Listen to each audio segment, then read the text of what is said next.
Mount Kailash doesn't even come in the top 100 highest peaks of the Himalayan region, and no one can climb Mount Kailash. And there are lots of flying fringe theories about this very aspect. If you want to know the precise and detailed truth as to why one can never climb Mount Kailash, then this video is for you. Take a good look at the snap from Google Earth. Mount Kailash, located in the remote Trans-Himalayan region of Tibet, stands at 6,638 meters above sea level. It is the source for major Asian rivers including the Indus, Satluj and Brahmaputra. Nearby, at a stone's throw away, is Lake Manasarovar that lies at 4,590 meters above sea level. It's one of the world's highest freshwater lakes, surrounded by barren landscapes and snow-capped peaks. Mount Kailash and Manasarovar both are located in the Tibetan region, which is currently under Chinese occupation. This region's harsh climate and challenging terrain makes it quite difficult for the mountaineers, preserving its pristine environment. But let's come back to our question, why no one can climb Mount Kailash? It's quite simple and straight. The reason no one can climb Mount Kailash is purely because of its spiritual and religious significance in 4 different religions: Yongdrungbon, Hinduism, Jainism and Buddhism. All 4 religions revere the sacred Mount Kailash for various reasons emanating from their own religious philosophy. There are a lot of fringe theories about Mount Kailash and why no one can climb it, saying that if you climb Mount Kailash, then there will be lots of time dilation, you'll get older quickly and all sorts of weird stuff. Let me tell you right off the bat, all that is false. It is spiritual, it is cultural, it is religious, it is important, but there is nothing mind-bending. With all that said, let's quickly try to understand what is the significance of each of these religions and how do they revere Mount Kailash to get a holistic understanding about this majestic peak. Or just wait a second, maybe I have to correct myself.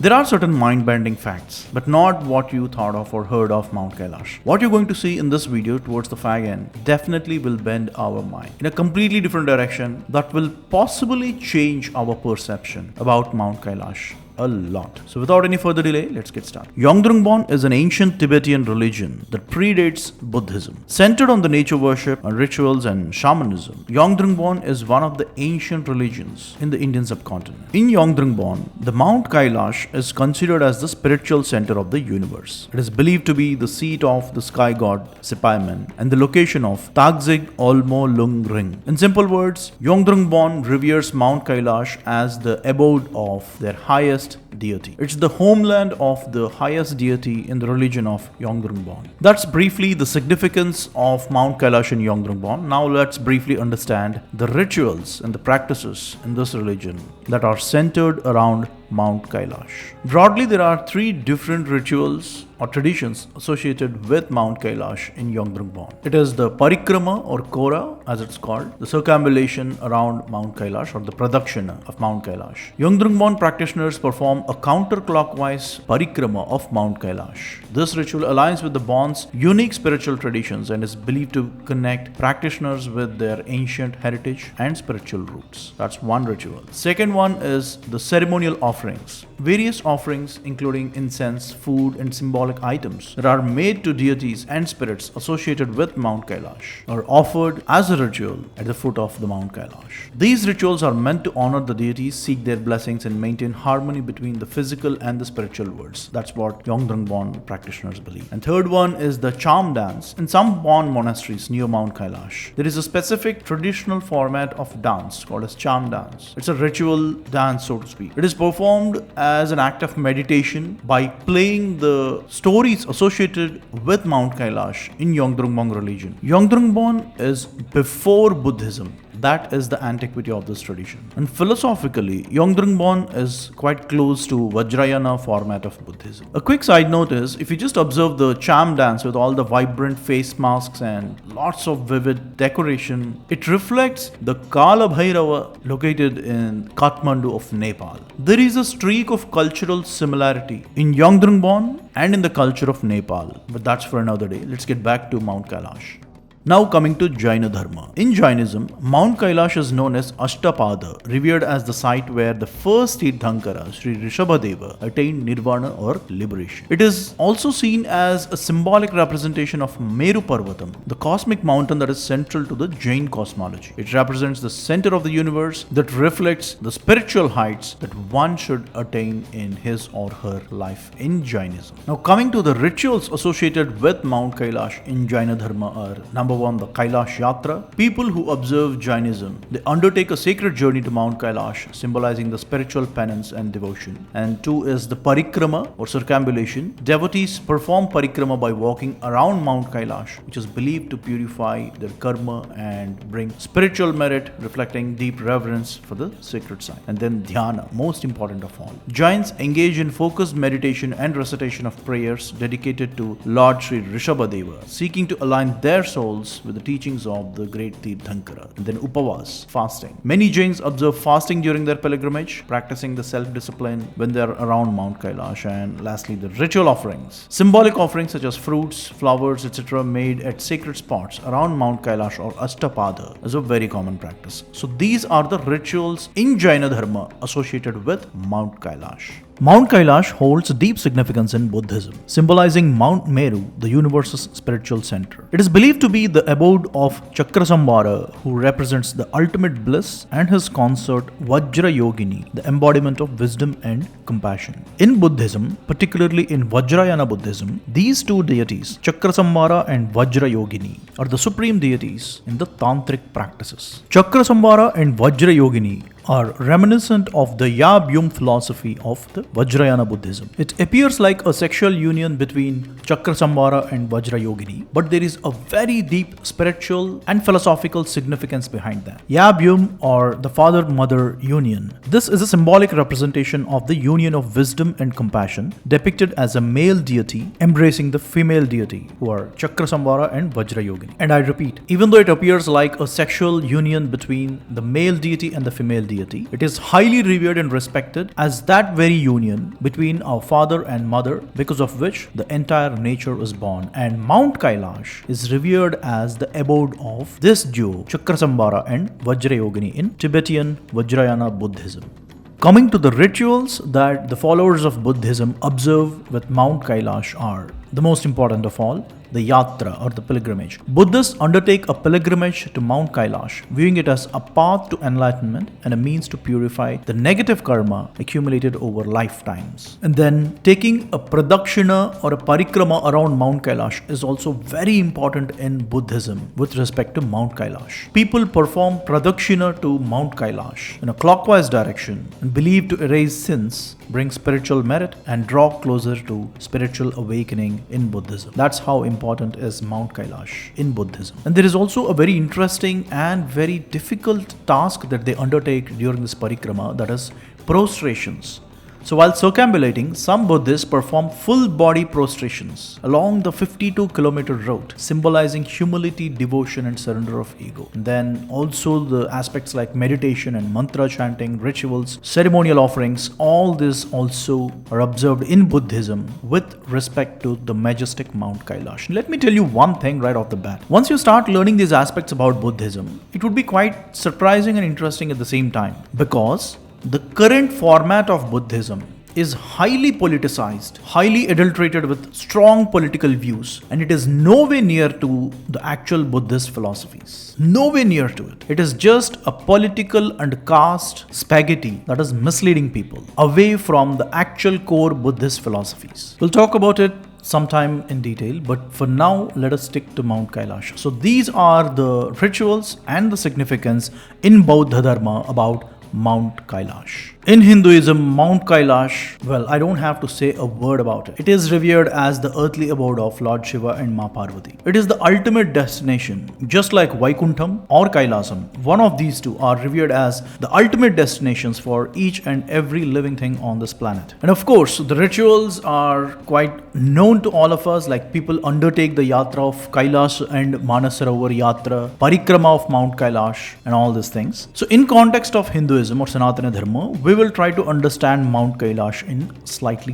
different way. Let us turn towards our great treasure of ancient scriptures, what they say about Mount Kailash. Well, Ramayanam, Mahabharatam, they mention Mount Kailash at length. And don't even ask about the 18 Puranas. Almost all the Puranas have this entire story of Parvati Kalyanam right from Mount Kailash up until down south in Tamil Nadu. The entire geographical region is elaborated in all the 18 Puranas in context of Parvati Kalyanam. So to keep it simple, let us turn towards the most ancient reference about Mount Kailash that we could possibly have. One of the oldest reference that I could find out about Mount Kailash is from Sri Ramayana. Here is a conversation between Viswamitra Maharshi and Bhagwan Sri Ram and his brother Lakshmana Swami. Basically here the context is that Viswamitra Maharshi is teaching Bhagwan Sri Ram and Lakshmana Swami about the history of Ayodhya. And here is how it goes. Kailasa Parvate Rama Manasa Nirmitam Saraha Brahmana Narasardula Tenedam Manasam Saraha. And the translation is, Rama,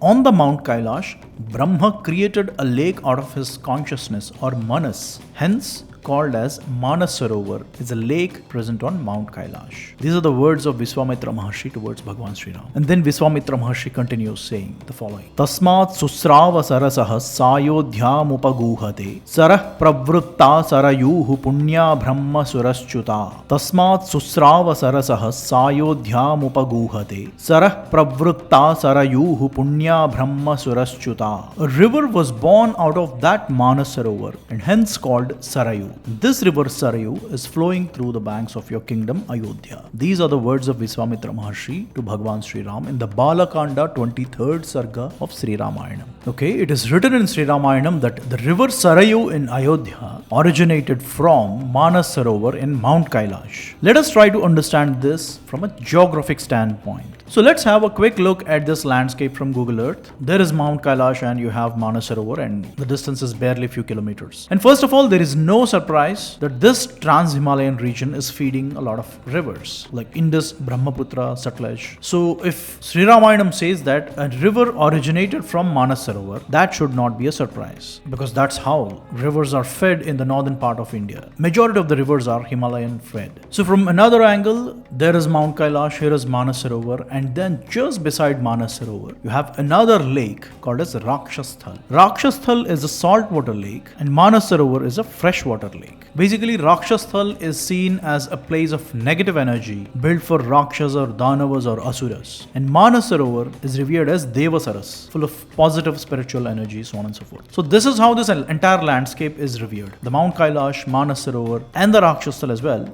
But people don't take pilgrimage to Rakshasthal, it's only Manasarovar and Mount Kailash. Now let us get back to the reference about Mount Kailash and Manasarovar and the river Sarayu, how it originated from Manasarovar. Just take a look at the map. In the straight line of sight, there is Manasarovar and from Ayodhya, it is barely 500 kilometers away. So first of all, it is nothing surprising for a river to originate from this place, from Manasarovar, as Ramayana says, and to be called as Sarayu in Ayodhya. Secondly, I don't have to prove it because it is a well-known fact. Just dig deeper into it and you'll get to know the river that originated from Manasarovar. In fact, that specific trans-Himalayan region is called as Gaghara, Karnali, Mamchat Sangpo in Tibet, Sarayu, finally when it reaches Ayodhya. It is one river with multiple names as it progresses from Manasarovar to Ayodhya. So in Ayodhya it is called as Sarayu, and the place where it has originated is called as Karnali, and in Tibetan language they call Mamchat Sangpo. So what Sri Ramayana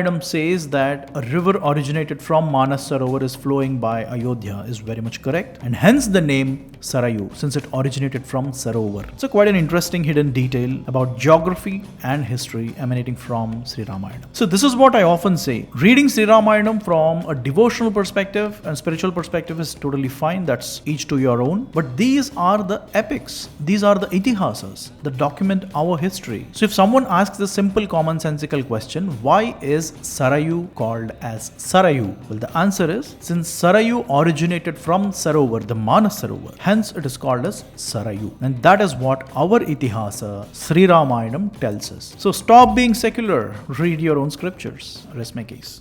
Now let me take you to even more fascinating aspects about Mount Kailash. Take a good look at this landscape. There is Mount Kailash and Manasarovar. Now all these bluish green spots that you see are pockets of lakes that are nested in the Himalayan region between India and mostly Tibet. Some or many of these water bodies and peaks have a lot of spiritual and cultural significance. Not everything that we know today, most of them we would have lost, but a good amount of them do survive. I'll come to a similar example towards the end of this video, but let me take you through a different direction in the next couple of minutes. Human civilization has been thriving in this region since many thousands of years. And now let's turn our attention to a different geographical region or a subgeographical region in this larger trans-Himalayan range. There is Mount Kailash, and here you have Sri Amarnath. And then quite close to Amarnath, few hundreds of kilometers away, is Chitral. This region is in Pakistan and is of our interest for the next couple of minutes. Remember the location of Chitral. It is very close to Amarnath and obviously to Mount Kailash and the broader Himalayan region, but specifically close to Amarnath, and you will understand why I asked for that.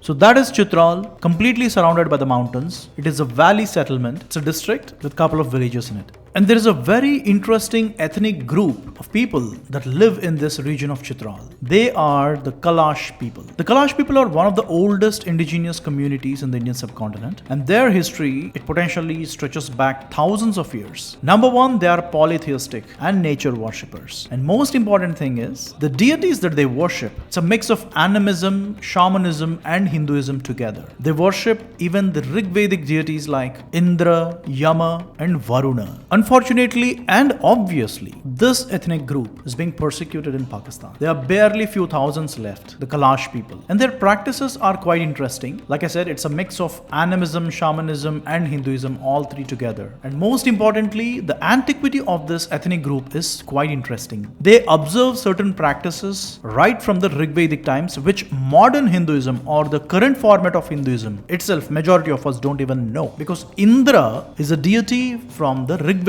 times. And this ethnic group, they do worship Indra as well. While the mainstream Hinduism almost never does. Unfortunately, we don't know what is the heritage of our own Vedas. But anyway, all that's for another day. Let's come back to the Kalash people and the context of Mount Kailash. And the god, one of the supreme deities of Kalash people is Mahadev. Understand the sensitivity and similarity here. It is not Mahadev, it is Mahadev. And here what you're seeing is the temple of Mahadev for the Kalash people. It's like a prehistoric construction, right? That's how the practices of Kalash people are also. Animal sacrifices at this temple for Mahadev is a very important and common practice in the Kalash people. Mahadev is considered as a powerful and central god associated with creation of the natural world. The Kalash people honor Mahadev in various rituals, festivals, prayers, seeking his protection and blessings for fertility, harvest and overall well-being. He is one of the many deities, but definitely a very important one in their polytheistic pantheon that the Kalash people venerate, reflecting their deep connection to nature and the spiritual forces they believe that governs their lives. So if I have to put it in simple words, Kalash people are like people in a time capsule that are following elements of ancient Vedic Hinduism, which is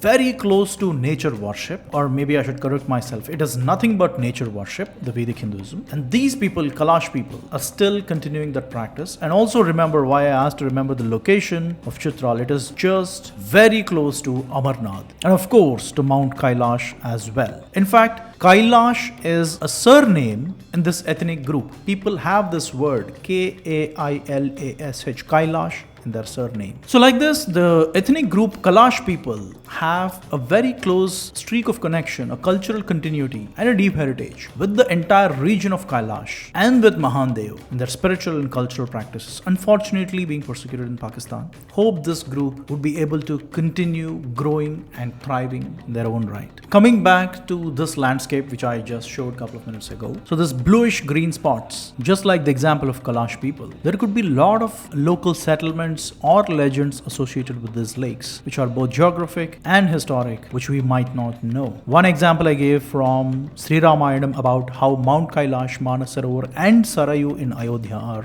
related to each other. Like this landscape is called as Devabhumi for a reason. And most importantly, in Ramayanam, it is mentioned that Manasarovar is situated in Kailash, or rather on the Kailash. So it's not just about one peak, which we call today as Mount Kailash, but the entire region is revered as Kailash. Because generally lakes do not change their course, rivers do. So it's not that one peak, which we call today as Mount Kailash, is Kailash alone. Rather, this entire region is revered as Kailash. That's for sure. So coming back to the question where we all started, well, with such a high reverence and spiritual and cultural significance, if people are holding Mount Kailash dear to them and their culture and religion, everything, do you think it is right to climb Mount Kailash? Definitely not. And that is the reason the Chinese government, the Indian government and Tibetan government, even though there is no policy as such, generally you'll never get a permit to ascend Mount Kailash, to protect the sentiments of the people, to protect the beliefs of the people of this region, and by extension whole of Bharat. And this is not just one peak. There are at least 8 to 10 peaks in my knowledge that are forbidden to climb because of its deep spiritual and cultural significance. And Machapuchare is another example and is also revered as the abode of